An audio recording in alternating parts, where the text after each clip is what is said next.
Let's get you on the ground in Anchorage with NBC News White House correspondent Monica Alba, and former U.S. Ambassador to Ukraine Bill Taylor is with us as well. Monica, walk us through the choreography of this day. How is this going to play out? What else are we hearing from the president as he heads there? Yeah, Anna, it is expected to be a very high-stakes day of these meetings, but exactly what it's going to look like is still even a little bit up in the air, which just speaks to how this all came together and was really a bit of a scramble for the White House to get off the ground. But we know that the president will be landing here, and the Kremlin just said that when he arrives, when President Putin makes his way to the base where they will be having this meeting, President Trump will be there to greet him around 11 a.m. local, 3 p.m. Eastern.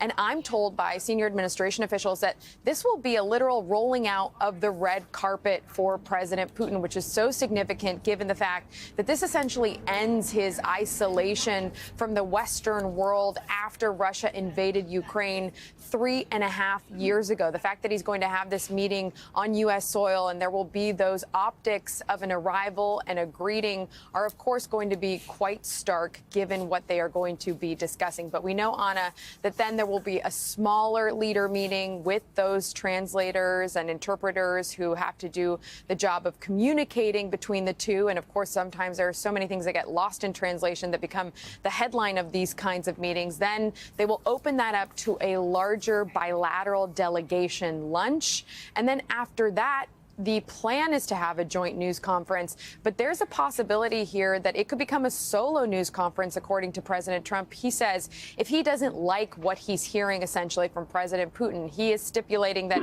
he wants to make progress and then he's willing to stand shoulder to shoulder with him. So we will see how that plays out.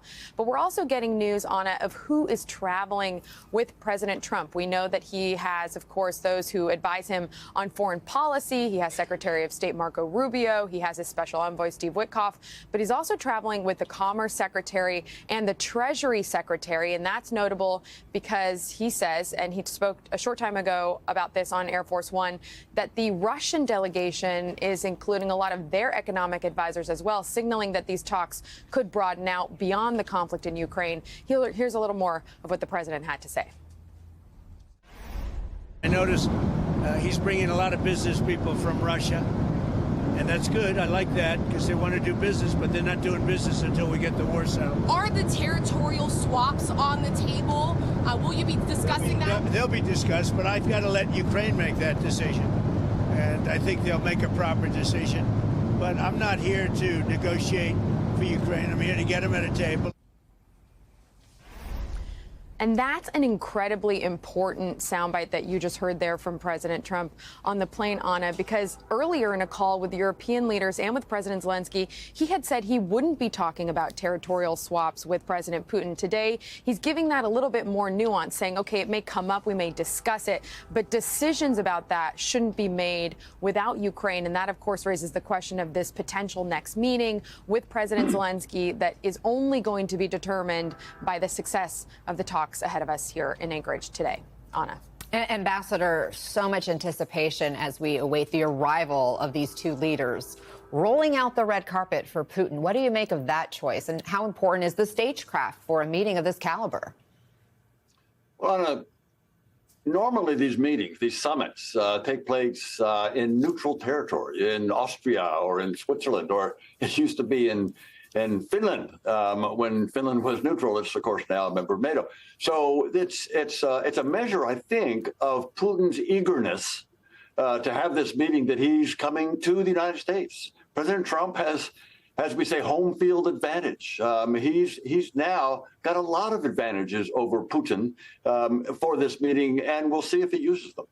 President Trump just posted from his flight that he, quote, had a wonderful talk with the highly respected president of Belarus, he writes. Ambassador, what's your read on that?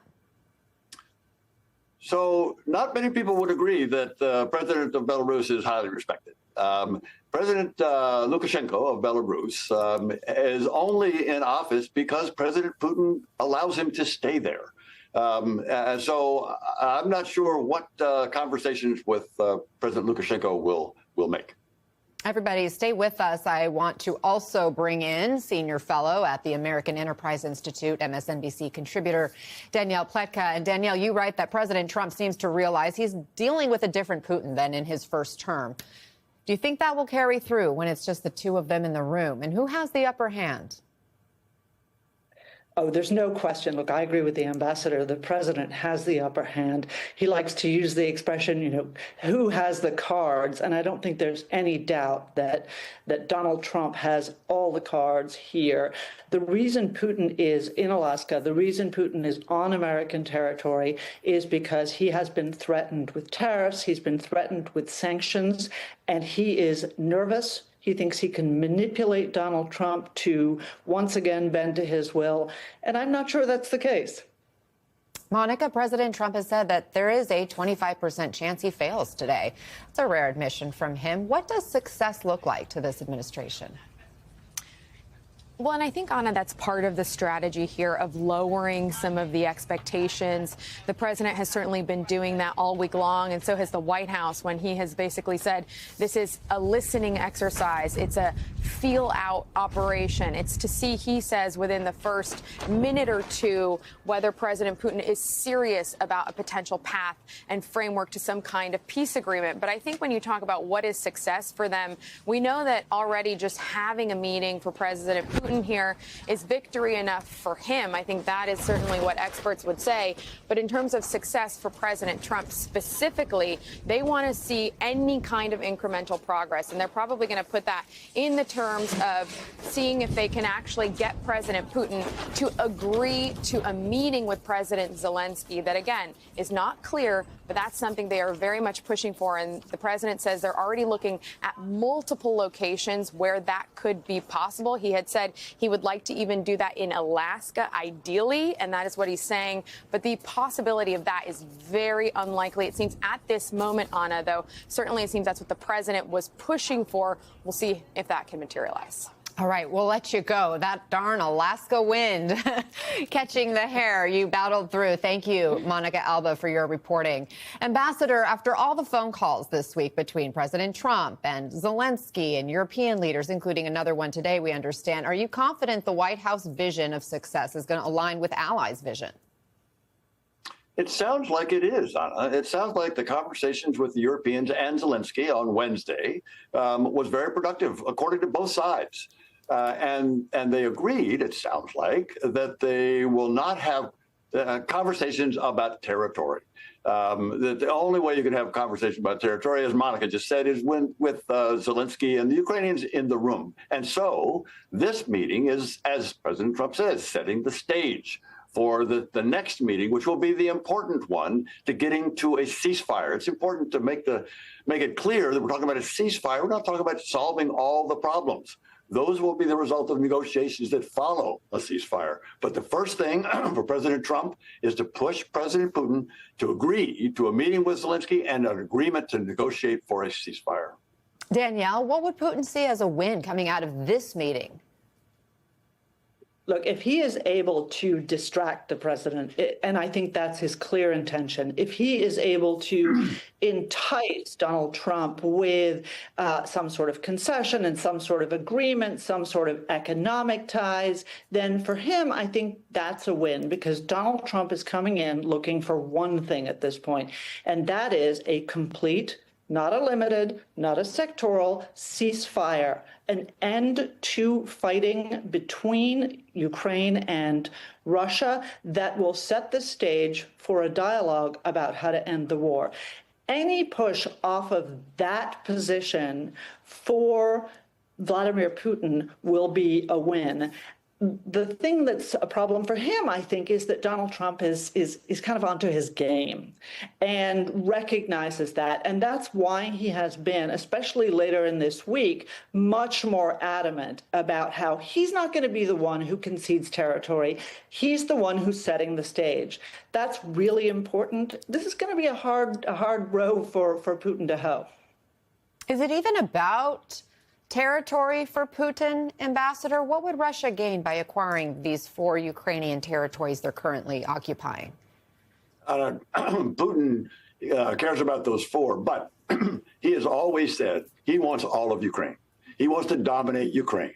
It's not about that particular territory. He wants Ukraine to be Belarus, as we just said. He wants just to focus on eliminating Ukraine. And so, yes, he'll take what he can get in terms of the territory right now, but he will be setting the stage to go further after this. That's what Putin has said he's after, and I believe that's still what he wants.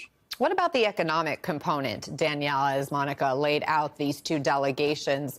Russia's finance minister is there. Their special envoy for investment is along with this trip. We also know on the U.S. side, Treasury Secretary Bessent, Commerce Secretary Lutnick are part of the U.S. delegation. The Kremlin has said bilateral trade will be discussed today. Trump saying no business until the war stops. Do you think there's a chance Putin comes out of this with some sort of ability to do business with the U.S.? And would that be a justifiable concession if it brings an end to the fighting? So I think that we have two different perspectives here. The first is the perspective of Vladimir Putin, who thinks that he can dangle economic incentives in front of Donald Trump, and that Donald Trump, real estate guy, business guy, is going to bite. Donald Trump comes at this with a not dissimilar idea, but his idea is that this is not the bait, this is the reward. And so I suspect that is why we see Donald Trump bringing with him Bessent, Lutnick, and others. That's if Putin is willing to do the right thing and go to the ceasefire. Otherwise, they're just there for a trip to get away from Washington in August, and I don't blame them for that.